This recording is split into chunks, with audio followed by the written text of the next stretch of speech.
находимся в 26-й школе имени Елизаветы Келли-Пелли.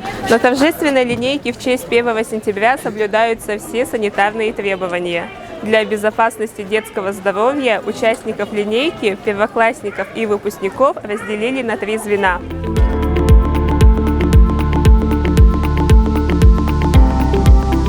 Наша школа, она вторая по численности не только в городе, в республике.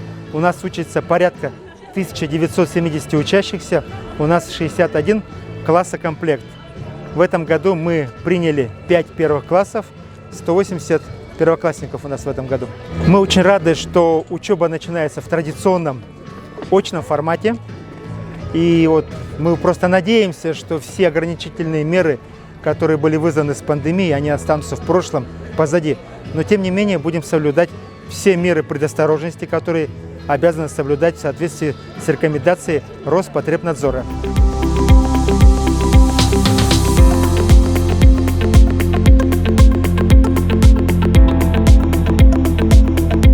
Как вам первая линейка в школе? Хорошо.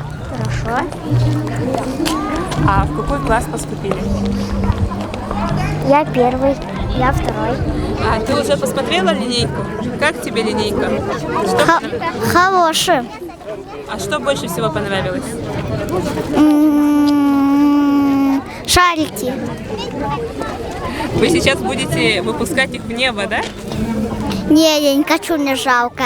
Ты поступила в 1 класс. Да. Какие впечатления от сегодняшней линейки? Ну, круто.